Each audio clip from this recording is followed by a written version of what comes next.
Well, we're going to finish over on ITVX with another new drama series which arrived on Easter Sunday. It's called Fake, and here's a clip. You're going to a remote cape with a man you just met on a dating app. You want me to run a quick background check on him? This is a love story, not an investigation. You haven't been around to his place, you haven't met his friends or his children. It just makes me feel crazy.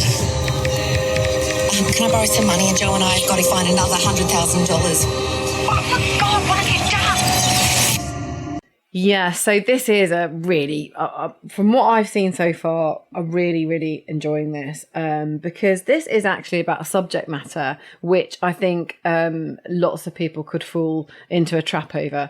It's a scam, essentially. Is it a scam? Are you going to be scammed romantically, fraudulently? What is it going to be? And I feel like everywhere we go, that's all we see. And so therefore, this is really kind of, I think, really poignant at this moment in time, particularly as lots of people use apps, don't they? They go online to date. And this is where this starts. So journalist Birdie Bell, played by Asha Keddy, meets a very wealthy architect turned farmer, Joe Burr, who's played by David Wenham. And they meet through an online dating app, and he's really kind of really into her straight away. And I think, immediately she's a bit like, oh, what's going on here? But his persistence does pay off, and this is a whirlwind romance, and what should be and what she wants to be absolutely amazing. This is her happily ever after, but it's not, is it? There's something more than meets the eye here. He's just a bit too perfect, and nothing really kind of adds up. And as I said before, these romance scams, they're on the rise. You read about them all the time in papers, magazines, they're on the TV. You hear about it all the time, and yet actually it's just so easy, particularly online. And it will only get easier with AI, let's be honest, to be scammed by somebody. And, potentially, I'm not saying she is, I'm not saying everybody is, but potentially when you're vulnerable, but potentially when you want to meet somebody and it all seems rosy and brilliant, you can fall into that trap, particularly when it comes to emotions, very, very easily. So I do think that it will pique the interest of quite a few people, because I think it's something that's happening, a lot of the time. And there are lots of ducks and dives in this so far. And what is the secret of this guy? What is it that's going on? Who is he really? And that's what we all want to find out. I think it's very promising. Ian, what do you think?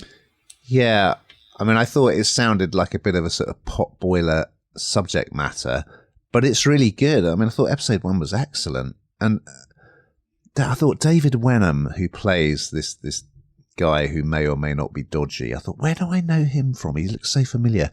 He's Faramir from Lord of the Rings. Anyway, he's really good in this. And Asha Keddy's Birdie, what's good about it is she's not at all the sort of person who you think would easily be tricked. Initially she meets him, she's not interested, she doesn't want to, she says, no, I'm not interested, I don't want to have another date. But he just keeps pestering her, and eventually she agrees to see him again. So it's believable, and I mean, let's face it, red flags that you should look out for with modern romance. Well, certainly if someone goes off the radar unexpectedly for quite a long period of time, and of course, if they start asking to borrow money from you, I'll say no more. But yeah, I thought it started really well.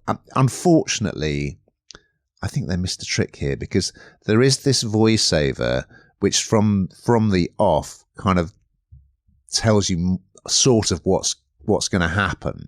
Whereas I think if they just let it unfold as a drama, that would have been more interesting. But it is based on someone's memoir. So this, I mean, I'm not sure how closely, but it's certainly inspired by. So this did happen, sort of. And, as you said, Hannah, these stories will just look on Netflix under the kind of, Love Rats documentary sort of area. This happens so often, it really is commonplace. And yeah, I think it's really well done.